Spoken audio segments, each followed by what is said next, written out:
മക്കളെ third allotment കഴിഞ്ഞിട്ടും admission കിട്ടാത്ത ഒരുപാട് കുട്ടികളുണ്ട് അല്ലേ?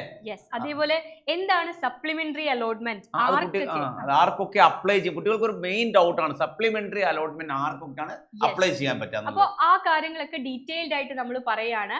അപ്പോൾ മൂന്ന് ഘട്ടങ്ങളാണ് മെയിൻ ആയിട്ട് അലോട്ട്മെന്റ് പ്രോസസ്സിലുള്ളത്. ഒന്നാമത്തത്, രണ്ടാമത്തത്, ഇനി വരാൻ പോകുന്ന തേർഡ് അലോട്ട്മെന്റ്. അതിനുശേഷവും കിട്ടാത്ത ഒരുപാട് കുട്ടികൾ ഉണ്ടാകും. അവർക്ക് വേണ്ടിയിട്ടുള്ളതാണ് ശരിക്കും എന്ത് സപ്ലിമെന്ററി അലോട്ട്മെന്റ്. അത് ഒരുപാട് വേക്കൻസി, സപ്ലിമെന്ററി അലോട്ട്മെന്റ് ഒരുപാട് വേക്കൻസി ഉണ്ട്. ഇപ്പം ജനറൽ മെറിറ്റ് അല്ലാത്ത എല്ലാ വേക്കൻസികളും എന്ത് ചെയ്യും?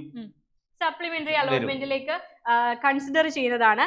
ആദ്യം നമുക്ക് ആർക്കൊക്കെയാണ് സപ്ലിമെന്ററി അലോട്ട്മെന്റിലേക്ക് കൊടുക്കാൻ പറ്റുന്നത്, ആർക്കൊക്കെയാണ് കൊടുക്കാൻ പറ്റാത്തത്, ഈ ഒരു കാര്യമാണ് വളരെ ശ്രദ്ധിക്കുക. ആർക്ക് കൊടുക്കാൻ പറ്റും, കൊടുക്കാൻ പറ്റില്ല എന്നുള്ളത് വ്യക്തമായിട്ട് മനസ്സിലാക്കി വെക്കുക. ഓക്കെ, ഒരു പ്രതീക്ഷയിൽ തേർഡ് അലോട്ട്മെന്റ് ഒക്കെ പോകാതിരിക്കരുത്. ആദ്യം നിങ്ങൾ മനസ്സിലാക്കേണ്ടത് 3 അലോട്ട്മെന്റ് കഴിഞ്ഞ് മൂന്നാമത്തെ അലോട്ട്മെന്റിന് ശേഷം നിങ്ങൾ അപേക്ഷകൾ പുതുക്കി നൽകണം. സപ്ലിമെന്ററി ഘട്ടത്തിൽ ഏതൊക്കെ സീറ്റുകളാണ് വേക്കൻസി എന്നുള്ളത് സൈറ്റിൽ പബ്ലിഷ് ചെയ്യും. വേക്കൻസി ലിസ്റ്റ് ഞങ്ങൾ ചെയ്യും. ഡോണ്ട് വറി, വേക്കൻസി ലിസ്റ്റ് ഞങ്ങൾ ചെയ്തു തരും. വേക്കൻസി ലിസ്റ്റ് വന്ന ശേഷം ഉടനെ നിങ്ങൾ എന്ത് ചെയ്യണം? അപേക്ഷ പുതുക്കി നൽകണം. അപ്പൊ ആർക്കൊക്കെ അത് നൽകാന്നുള്ളതാണ് നമ്മൾ പറയുന്നത്. ഒന്നാമത് ആർക്കൊക്കെയാണ് നൽകാൻ സാധിക്കാത്തത് സപ്ലിമെന്ററി അലോട്ട്മെന്റ് എന്നുള്ളതാണ്. ഓൾറെഡി അഡ്മിഷൻ കിട്ടിയ കുട്ടികൾക്ക് ഒരിക്കലും സപ്ലിമെന്ററിക്ക് അപേക്ഷിക്കാൻ പറ്റില്ല അല്ലേ? ഏതെങ്കിലും സീറ്റിലായിക്കോട്ടെ, അത് കമ്മ്യൂണിറ്റി കോട്ട ആയിക്കോട്ടെ, മാനേജ്മെന്റ് കോട്ട ആയിക്കോട്ടെ, സ്പോർട്സ് കോട്ട ആയിക്കോട്ടെ, മെറിറ്റ് കോട്ട ആയിക്കോട്ടെ, ഏതെങ്കിലും ഒരു കോട്ടയിൽ നിലവിൽ നിങ്ങൾ ഏതെങ്കിലും സ്കൂളിൽ പഠിക്കുകയാണെങ്കിൽ നിങ്ങൾക്ക് ഒരിക്കലും സപ്ലിമെന്ററി അപ്ലൈ ചെയ്യാൻ പറ്റില്ല. എന്നാൽ പിന്നെ ഞങ്ങൾ എന്ത് ചെയ്യുന്നില്ല? തേർഡ് അലോട്ട്മെന്റ് അഡ്മിഷൻ എടുക്കുന്നില്ല. സപ്ലിമെന്ററി കൊടുക്കാന്ന് കരുതിയാൽ അത് പറ്റുമോ? അത് പറ്റില്ല. തേർഡ് അലോട്ട്മെന്റിൽ നിർബന്ധമായിട്ട് എടുത്തേ പറ്റും. 5 ദിവസം. അതിൽ വേറെ കാര്യം വെച്ചാൽ നിങ്ങൾക്ക് ഇഷ്ടപ്പെട്ട സ്ട്രീം ആയിരിക്കില്ല നിങ്ങൾക്ക് കിട്ടിയത്. പക്ഷേ നിങ്ങൾ അഡ്മിഷൻ എടുത്തിട്ടുണ്ടെങ്കിൽ നിങ്ങൾക്ക് നിയമമല്ല, സപ്ലിമെന്ററി ഇല്ല. യെസ് മക്കളെ, ഇനി നിങ്ങൾ എന്നാ ഞങ്ങൾ സപ്ലിമെന്ററിക്ക് കൊടുക്കാന്ന് പറഞ്ഞ് അവിടുന്ന് TC വാങ്ങുകയെന്ന് വെച്ചോ, അങ്ങനെയുള്ളവർക്ക് ഒരിക്കലും അപ്ലൈ ചെയ്യാൻ പറ്റില്ല. ഏതെങ്കിലും ഒരു സ്കൂളിൽ അഡ്മിഷൻ കിട്ടിയിട്ട് അവിടെ ജോയിൻ ചെയ്യാത്ത ആളുകളെ ഒരിക്കലും സപ്ലിമെന്ററി അലോട്ട്മെന്റിൽ പരിഗണിക്കില്ല. സ്കൂളിൽ നിന്ന് TC വാങ്ങി പോകുന്നവരെയും ഒരിക്കലും സപ്ലിമെന്ററി അലോട്ട്മെന്റിൽ സിമ്പിൾ ആയിട്ട് പറഞ്ഞാൽ 1, 2, 3 3 ഘട്ടങ്ങളായി നടന്ന അലോട്ട്മെന്റിൽ ഏതെങ്കിലും ഒന്നിൽ നിങ്ങൾ പേര് വന്നിട്ടുണ്ടെങ്കിൽ നിങ്ങൾ സപ്ലിമെന്ററിക്ക് അപേക്ഷിക്കാൻ അർഹരല്ല എന്നതാണ് അല്ലേ? യെസ്. ഓക്കെ, അപ്പൊ ആ ഒരു കാര്യം ക്ലിയർ ആയെന്ന് വിചാരിക്കുന്നു. ഇപ്പൊ പഠിച്ചുകൊണ്ടിരിക്കുന്നവർക്കും പറ്റില്ല, അഡ്മിഷൻ കിട്ടിയിട്ട് എടുക്കാത്തവർക്ക് പറ്റില്ല, പോയവർക്കും പറ്റില്ല. ഇനി ആർക്കൊക്കെയാണ് സപ്ലിമെന്ററി ഘട്ടത്തിൽ അപ്ലൈ ചെയ്യാൻ, അപേക്ഷ പുതുക്കി നൽകാൻ അല്ലെങ്കിൽ അപേക്ഷ പുതുതായിട്ട് നൽകാൻ സാധിക്കുന്നതെന്നാണ്. ആദ്യം നിലവിൽ ഒരു അലോട്ട്മെന്റിലും പ്രവേശനം ലഭിക്കാത്തവർ, അതായത് ഫസ്റ്റ് 1, 2, 3 3 അലോട്ട്മെന്റിൽ ഒന്നിൽ പോലും നിങ്ങളെ പേരില്ല എങ്കിൽ നിങ്ങൾ വല്ലാതെ വിഷമിച്ചിരിക്കുന്നവരായിരിക്കും. അത് പേടിക്കേണ്ട ആവശ്യമില്ല. നിങ്ങൾക്കുള്ള ആശ്വാസ വാർത്തയാണത് സപ്ലിമെന്ററി. നിങ്ങൾക്ക് ഈസി ആയിട്ട് അതിൽ അപ്ലൈ ചെയ്യാൻ പറ്റും, കിട്ടുകയും ചെയ്യും അല്ലേ?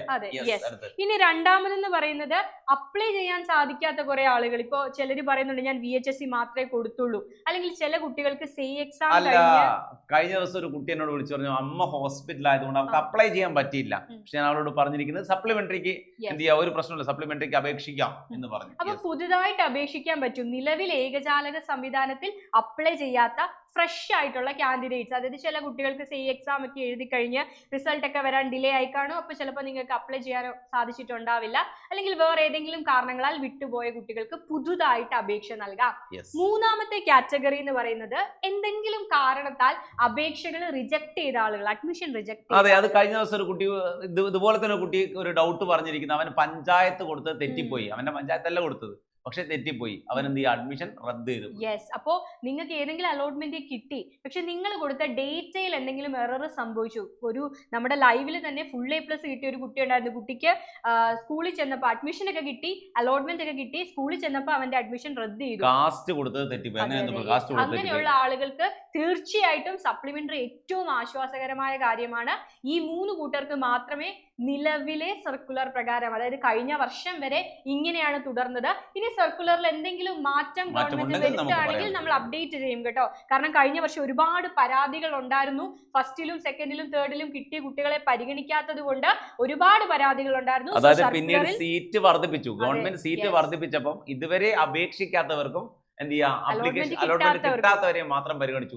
അത് എന്ത് ചെയ്യാം, 1, 2, 3 കിട്ടിയവരെ പരിഗണിച്ചില്ല. അങ്ങനെ കുറച്ച് പ്രശ്നങ്ങളൊക്കെ ഉണ്ടായിരുന്നു. അതുകൊണ്ട് എന്തെങ്കിലും മാറ്റമുണ്ടെങ്കിൽ നമ്മൾ അപ്ഡേറ്റ് ചെയ്യും. യെസ്. ഇനി കഴിഞ്ഞ വർഷം എപ്പോഴാണ് സപ്ലിമെന്ററി വിളിച്ചതെന്നുള്ള കാര്യമാണ് നമ്മൾ പറയാൻ പോകുന്നത്. ഓക്കെ, കഴിഞ്ഞ വർഷം ജൂലൈ 2 കേട്ടോ. ജൂലൈ 2 രാവിലെ 9 മണി മുതലായിരുന്നു നിങ്ങൾക്ക് സപ്ലിമെന്ററിക്ക് അപ്ലൈ ചെയ്യാൻ സാധിക്കുക. ജൂലൈ 2 മുതൽ ജൂലൈ 4 വരെ ആയിരുന്നു സമയം ഉണ്ടായിരുന്നത്. 2 ദിവസമാണ് ക്ലാസ്സുകൾ. 2 ദിവസം മക്കൾ ശ്രദ്ധിച്ചിരിക്കുക. അപ് ടു കറക്റ്റ് ആയിട്ട് ഈ നമ്മൾ ഒരു ഇൻഫോം ഡേറ്റ് ചെയ്യും. ആയിരിക്കില്ല ഒരിക്കലും, ഇത് കഴിഞ്ഞ വർഷത്തെ ഡേറ്റ് അങ്ങനെ ആണ്. ആയിരിക്കണില്ല, പക്ഷെ ഞങ്ങൾ കറക്റ്റ് ആയിട്ട് ഇൻഫോം ചെയ്യും. അപ്പൊ ചാനൽ സബ്സ്ക്രൈബ് ചെയ്ത് വെക്കുക, ഇൻഫർമേഷൻ കറക്റ്റ് ആയിട്ട് നിങ്ങൾക്ക് ഞങ്ങൾ തരും, അത് ഉറപ്പാണ്. യെസ് മക്കളെ, ആദ്യം വരുന്നത് വേക്കൻസി ലിസ്റ്റ് ആണ്. ഓരോ സ്കൂളിലും എത്ര വേക്കൻസി ഉണ്ട്, ആ വേക്കൻസി ലിസ്റ്റ് അനുസരിച്ച് നിങ്ങൾക്ക് നിലവിലുള്ള അപേക്ഷ പുതുക്കി നൽകാം. പുതിയ ഓപ്ഷൻസ് നിങ്ങൾക്ക് കൊടുക്കാൻ പറ്റും. ഓപ്ഷൻസ് എഡിറ്റ് ചെയ്യാം, പുനഃക്രമീകരണം നടത്താൻ, റീഅറേഞ്ച്മെന്റ് നടത്താനൊക്കെ അവസരമുണ്ട്. അപ്പൊ അതൊക്കെ വിട്ടുകളയരുത്. സപ്ലിമെന്ററി അലോട്ട്മെന്റ് ആണ്. പുതുതായിട്ട് കൊടുക്കുന്ന കുട്ടികൾക്ക് ഫ്രഷ് ആയിട്ട് അപ്ലൈ ചെയ്യാനും പറ്റും. അപ്പൊ ആ കാര്യങ്ങളൊക്കെ ഓർക്കുക. കഴിഞ്ഞ വർഷം ഈ ഒരു ടൈമിലായിരുന്നു സപ്ലിമെന്ററി അലോട്ട്മെന്റ് നടന്നത്. Yes, okay. അപ്പൊ ഇനി എന്തെങ്കിലും ഡൗട്ടും കാര്യങ്ങളും ഒക്കെ ഉണ്ടെങ്കിൽ നാളെ കൃത്യം 5 മണിക്ക് നമ്മൾ ലൈവ് പോകുന്നുണ്ട്. നിങ്ങൾക്ക് എന്ത് ഡൗട്ട് ഉണ്ടെങ്കിലും അതിൽ ചോദിക്കാവുന്നതാണ്. ഇല്ലെങ്കിൽ ഞങ്ങളുടെ കമ്മ്യൂണിറ്റി നമ്പറുണ്ട് 8589301301 എന്നുള്ള നമ്പറിലേക്ക്. അതേപോലെ നിലവിൽ അഡ്മിഷൻ കിട്ടിയ കുട്ടികളും പേടിക്കേണ്ട. നിങ്ങൾക്ക് ട്രാൻസ്ഫർ അലോട്ട്മെന്റ് എന്ന് പറഞ്ഞാൽ വേറൊരു സാധ്യത തന്നെയുണ്ട്. അത് സബ്ജക്ട് ട്രാൻസ്ഫർ ഉണ്ട്, സ്കൂൾ ട്രാൻസ്ഫർ ഉണ്ട്, ജില്ലാ ട്രാൻസ്ഫർ ഉണ്ട്, അങ്ങനെ ഒരുപാട് കേസുകളുണ്ട്. ട്രാൻസ്ഫർ അലോട്ട്മെന്റിനെ കുറിച്ചും സപ്ലിമെന്ററി അലോട്ട്മെന്റിനെ കുറിച്ചും ആയിരിക്കും നാളത്തെ ലൈവിൽ ഡിസ്കസ് ചെയ്യുക. അപ്പൊ മറക്കാതെ 5 മണിയുടെ ലൈവിൽ എന്തെങ്കിലും ഡൗട്ട് ഉണ്ടെങ്കിൽ നിങ്ങൾ എത്തുക. കമ്മ്യൂണിറ്റിയിൽ. ബൈ.